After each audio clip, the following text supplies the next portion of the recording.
Hello and welcome guys. स्वागत है आप सभी का हमारे चैनल इंडिया सोएफ्टी में, जहां पर आज हम सीखेंगे कक्षा 12वीं का चैप्टर 4, जहां पर आपको पढ़ना है नए साझेदारों का प्रवेश। जब भी हम साझेदारी को आगे बढ़ाते हैं, व्यापार लंबे समय तक करते हैं, तो हो सकता है हमें पैसे की कमी हो, आइडियाज़ की कमी हो, हम किसी प्रतिस्पर्धा से लड़ नहीं पा रहे हैं, तो हमें किसी समझदार सूझबूझ व्यक्ति वाले जिसकी बुद्धि तीक्ष्ण हो, ऐसे व्यक्ति की आवश्यकता हो। तो नए साझेदार को प्रवेश देने के कई कारण हो सकते हैं। आपकी कंपनी घाटे में चल रही है, आपको पैसा ज़्यादा चाहिए, आपको दिमाग चाहिए, या ऐसे व्यक्ति चाहिए जो प्रतिष्ठावान है। तो किसी भी कारण से नए व्यक्ति की कमी महसूस होने पर आप उसको प्रवेश देते हैं, यही नए साझेदार का प्रवेश कहलाता है। इसमें कुछ शर्त होते हैं कि किन किन कारणों से हम किसी को प्रवेश दे सकते हैं, योग्यता क्या होती है, डिटेल से पढ़ेंगे थ्योरी के वीडियो में। यहाँ पर हम प्रैक्टिकल पढ़ने वाले हैं। तो सबसे पहले जो प्रैक्टिकल होता है वो लाभ हानि अनुपात के परिवर्तन का होता है, जो कि 3 नंबर के होते हैं। आपको पता है, आप 3 नंबर के क्वेश्चन को अगर आप प्रैक्टिस कर लेते हैं तो फिर आपके एग्जाम में 3 नंबर के जितने भी प्रश्न हैं उनमें से एक भी प्रश्न आपसे नहीं छूटेगा। तो अगर आप चाहते हैं आप भी डिटेल से पढ़ना और सीखना, तो फिर वीडियो में एंड तक बने रहें। स्टार्ट करते हैं आज का वीडियो बिना किसी देरी के। मैं हूँ आपका HDM सर, ये हमारा चैनल है इंडिया OFT। तो देखिए, सबसे पहले टाइप का प्रश्न बताया गया है कि ए और बी एक फर्म के साझेदार हैं जो लाभ हानि को 3:2 के अनुपात में विभाजित करते हैं। यहाँ पर दो प्रकार की कंडीशन है। पहला, यदि सी एक नए व्यक्ति हो और उसको 1/5 भाग के लिए सम्मिलित किया जाता हो, या फिर उसको 1/4 भाग के लिए सम्मिलित किया जाता हो। आपने अगर समझ लिया तो आप ध्यान से देखिएगा। इसको मैं थोड़ा जूम कर देता हूँ ताकि आपको समझने में थोड़ी सी आसानी जाए, सहूलियत हो। देखिए, जब पहले टाइप का हम कंडीशन सॉल्व करेंगे, मैं एक्सप्लेन हिंदी में करूँगा, लेकिन जो इंग्लिश मीडियम के बच्चे हैं कन्फ्यूज ना हो। आपको पूरा जो भी आंसर मिलने वाला है पूरा इंग्लिश में ही नोट है, ठीक है। तो आगे बढ़ते हैं। हमने देखा कि ए और बी साझेदार हैं जिनका पुराना अनुपात जो है वो 3:2 है, ठीक है। नया व्यक्ति है सी जो 1/5 भाग के लिए आ रहा है। जब भी कोई व्यक्ति आता है तो फर्म का हिस्सा कुल 1 माना जाता है, उसमें से आने वाले व्यक्ति को हिस्सा दिया जाता है। तो आप लिखेंगे माना फर्म का कुल हिस्सा 1 है, ठीक है, जिसमें से सी को दिया जाएगा 1/5 भाग। तो आप क्या करेंगे, फर्म का हिस्सा आपने 1 माना, उसमें से सी का हिस्सा देना है, तो सी का हिस्सा 1/5 आप इसमें घटा देंगे। घटाने का प्रोसेस कुछ यूँ चलना चाहिए, 5 एकम 5, 5 में 1 घटाएंगे, बटे में 5 रहेगा, तो 5 में 1 जाएगा, 4/5 आएगा। समझ आया? बिल्कुल उसी तरह से 4/5 निकला है। उसके बाद क्या करना है, पुराने वाले व्यक्ति जो होंगे उनके अनुपात में इस 4/5 का गुणा कर देना है, ठीक है। तो चलिए मैं ट्राई करता हूँ, आपको बताता हूँ। अब है पहला व्यक्ति ए, जिसका अनुपात हो गया है 3/5। वैसे दोनों का अनुपात 3:2 है, तो पहले का अनुपात 3, दोनों का योग करेंगे तो 5 आएगा, इसलिए बट्टे में 5, ठीक। अब इसी को हिस्सा देने के बाद हिस्सा बचा 4/5, तुरंत इंटू कर दो 4/5 का। उसी तरह से बी के हिस्से में भी इंटू कर दो, बी का हिस्सा है 2/5, उसमें भी 4/5 का इंटू कर दो। 4 दिया ये 12/25 हो जाएगा, 4 दूनी है 8/25 हो जाएगा। इस तरह से हम देख रहे हैं कि दोनों के में 25 तो आ गया, लेकिन सी के में 25 है ही नहीं, सी तो 1/5 भाग के लिए आ रहा है।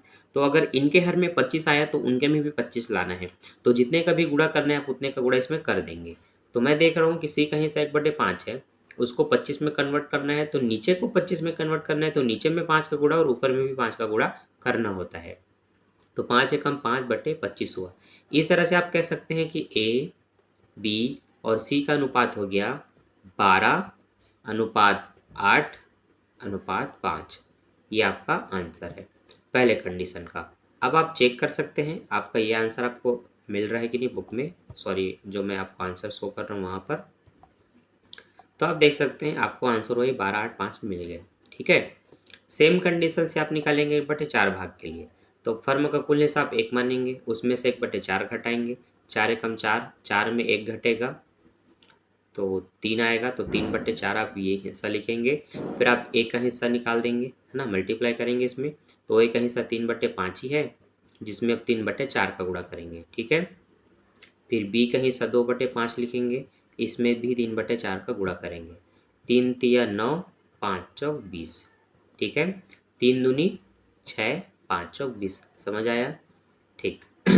अब सी का हिस्सा क्या था, 1/4 था, इनके में 20 आया तो उसके में भी 20 लाने के लिए 4 का गुणा कर देंगे, तो 1/4 में जब हम 5 का गुणा करेंगे तब होगा 20 हो, तो 5 एकम 5, 5 चौक 20। तो हम कह सकते हैं 9, 6 और 5 ये नए साझेदारों का अनुपात है कंडीशन 2 में। तो समझ आया बच्चों? इस तरह से आप अपने सिंपल से प्रश्न जिसमें ये बोला जाता हो कि व्यक्ति फर्म में साझेदार के रूप में प्रवेश हो रहा है जिसको इतना हिस्सा दिया जाएगा, बाकी लोग अपना लाभ हानि अनुपात पूर्ववत रखना चाहते हैं, तब ऐसे प्रश्नों को आप इसी तरह से बनाएंगे। ठीक है, समझ में आया? ठीक।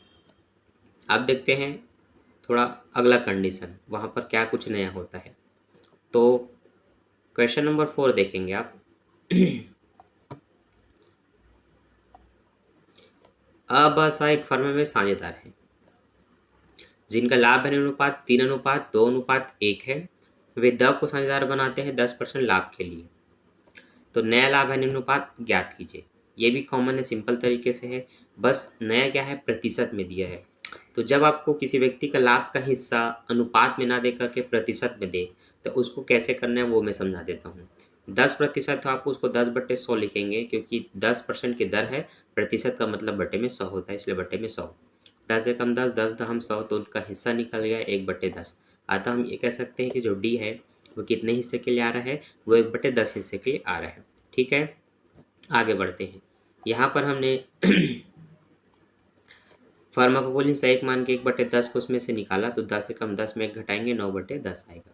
ठीक है, अब इस 9/10 को लोग अपने में गुणा करेंगे इस तरह से, तो एक का निकला 27/60, दूसरे का निकला 18/60। अब बट्टे में इनके 60 आया, तो इसके में भी 60 लाने के लिए क्या करेंगे, 1/10 में 6 का गुणा कर देंगे। तो यहाँ पर नया अनुपात हो जाएगा 27:18:6। अब जो 27, 18 और 6 है, ठीक है, ये आपस में कट सकते हैं 3 के पहाड़े से। तो 3 दूनी 6, 3 छक्के 18, 3 निया 27, 9, 6, 2 ये हमारा अनुपात है। ठीक है, समझ में आया? बस ऐसे ही कर करके आपको प्रश्न बनाना है। ठीक है, बढ़ते हैं अगले लेवल पे। पूरा छोटा हो गया था।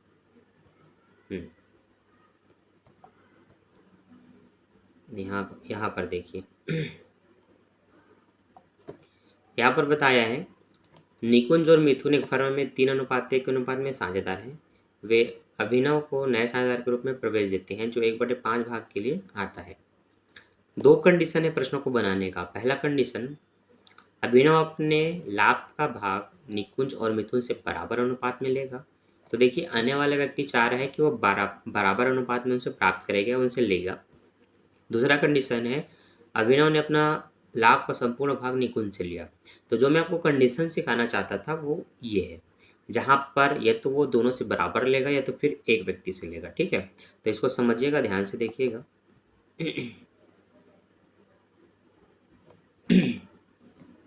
जब हम सॉल्व करेंगे तो आपको बता देना है नए साझेदार कौन है, पुराने साझेदार कौन है।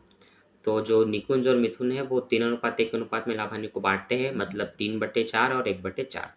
आने वाला व्यक्ति अभिनव है जो 1/5 भाग के लिए आ रहा है। ठीक है, पहला कंडीशन, जब दोनों से वो बराबर लेगा, तो दोनों से बराबर लेगा मतलब 1:1 के मिलेगा। इसका मतलब होता है 1/2। ये भी 1/2, ये भी 1/2। ठीक है, तो इसी का आने वाले व्यक्ति के अनुपात में गुणा कर देते हैं। तो उसका अनुपात क्या है, 1/5 है, उसमें 1/2 का गुणा करेंगे तो 1 एकम 1 होगा, 5 दूनी 10 होगा। ये समझ में आया?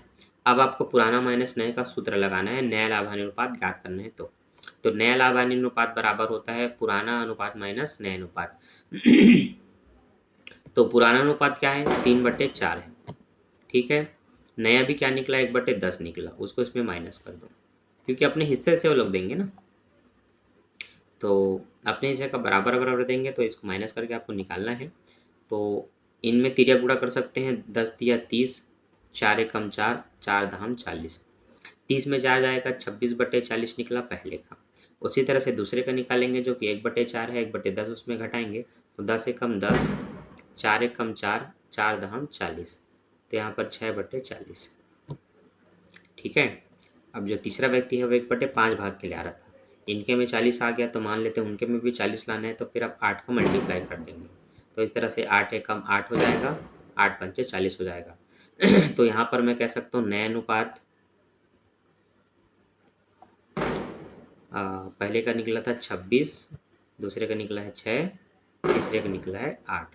काटेंगे तो 13, 3 और 4 ऐसा कुछ अनुपात निकलेगा। आगे देखते हैं। 26 है, 8 ही लिखा गया है। अब ये तो हुआ पहला कंडीशन सॉल्व। दूसरा कंडीशन, अगर वो अपना संपूर्ण भाग मिथुन निकुंज से प्राप्त करे। किससे प्राप्त करे? निकुंज से। निकुंज का हिस्सा है 3/4। मान लेते हैं वो अपना हिस्सा 1/5 अगर उसी से प्राप्त करना चाहेगा तो सीधा निकुंज के हिस्से से इसको घटा देंगे। निकुंज का हिस्सा है 3/4, तो 5 दिया 15, 4 एकम 4 और बटे 5 चौक 20 होगा। आप 15 में 4 घटाएंगे 11/20 आएगा।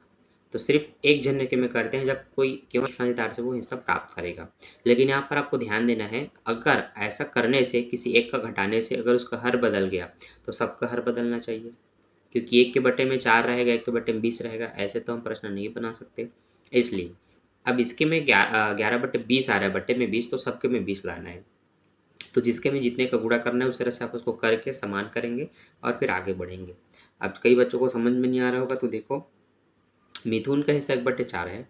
अब इसके में 20 आया तो उसके में भी 20 लाना है, तो 5 का गुणा कर दो नीचे ऊपर दोनों में, तो 5 एकम 5/20 हो जाएगा। ठीक। आने वाला व्यक्ति 1/5 है, उसके में भी गुणा कर दो, तो 4 का गुणा कर दो उसके में, तो 4 एकम 4/20 हो जाएगा। तो आप कह सकते हैं 11:5:4 ये आपका दूसरा अनुपात मतलब दूसरा आंसर हो जाएगा। ठीक है। तो इसी तरह से आपको भी बहुत सारे कंडीशन सिखाना है। तो अभी के लिए बस इतना ही।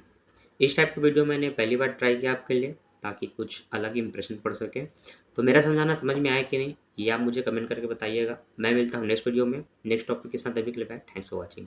आगे की वीडियो बहुत जल्द अपलोड होने वाली है, तो अगर आपने अभी तक चैनल को सब्सक्राइब नहीं किया है तो जल्द से जल्द चैनल को सब्सक्राइब कर लीजिए, बेल नोटिफिकेशन ऑन कर लीजिए, ताकि आने वाली वीडियो की नोटिफिकेशन आपको टाइम पर मिल पाए। बाय बाय बच्चों।